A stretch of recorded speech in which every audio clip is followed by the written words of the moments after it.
थांबा थांबा सगळे एक एक जरा आत्ता जरा कुठे पोतडीत नाही एक गोष्टी काढायला लागलो. मला पहिलं तुमच्या दुःखाबद्दल बोलू द्या. आता लाडक्या बहिणीत नाही, माझं मत आहे लाडकी बहीण नका बंद करू. ऐका, अरे ऐक ना दादा. आता एक दोन गोष्टी मी तुम्हाला मुद्दाम ऐकवतो. आधी कर्जाचं बघूया. एक मिनिट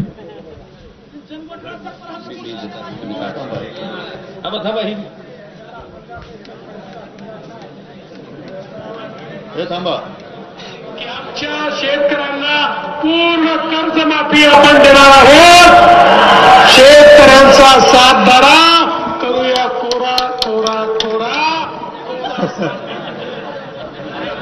झाला का?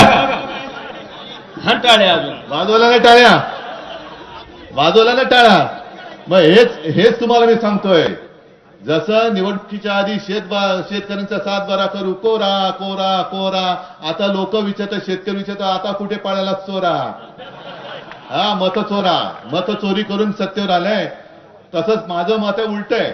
लाडकी बहीण योजना बंद करू नका, पण निवडणुकीच्या आधी जे सांगितलं होतं की आम्ही आमच्या लाडक्या बहिणीला 1500 नाही तर 2100 रुपये देऊ, या नाही तर पुढच्या महिन्यापासून माझ्या प्रत्येक बहिणीला 2100 रुपये द्या.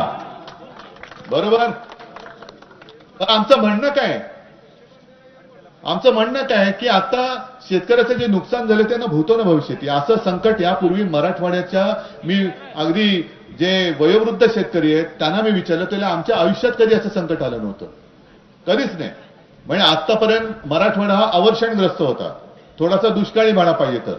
पण आता जो काय पाऊस आला, काल सुद्धा फिरलो, त्यांनी मला सांगितलं नदी पात्रातनं पाण्याचे लोंढे जे वाहून आले लोटच्या लोट. त्यांनी जमीन खरडून गेली, विजेचे खांब उद्ध्वस्त झाले, पूल पडले, सगळं पडलं, रस्ते वाहून गेले.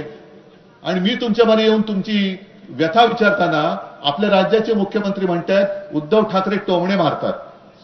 शेतकरी कर्जमुक्त झालंच पाहिजे. टोमणा आहे हा, टोमणा नाही, पण मी टोला जरूर मारणार.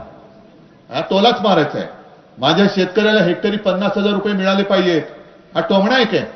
हा बरं, आता मी फिरतोय, मी कुठे माझं कौतुक सांगते, कर्जमुक्ती केली तुम्ही सांगताय. मी त्यावेळेला फिरलो का मिळाली की नाही, मी नाही केलं असं पाप, कारण माझं कर्तव्य केले का उपकार नव्हते केले. बरोबर. तेव्हा हे कसं करत होते, लाडकी बहीण सगळ्या महिलांना गोळा करायचे, मिळाली की नाही. मग महिला पण विचार साधे आहेत, त्यांनी केला त्यांचा सत्कार, मिळाले आणि देऊन बसली मतं. पण स्वतःची टिमकी तेव्हा वाजवली या लोकांनी. आता का नाही विचारलेत लाडक्या बहिणींना तुम्हाला मिळतात की नाही पैसे? आता का नाही विचारलेत शेतकऱ्याला? पॅकेज म्हणे 31,000 किती 800 कोटी, म्हणजे आतापर्यंत इतिहासातलं सगळ्यात मोठं पॅकेज जाहीर केलं. जाहीर करायला कोणाचं काय जाते? पण जाहीर केलेल्यातल्या 31,800 कोटी पैकी तुमच्या हातामध्ये प्रत्यक्ष किती आले? ज्या दिवशी ते सगळे येतील त्यावेळेला मुख्यमंत्र्यापेक्षा आनंदी मी असेल.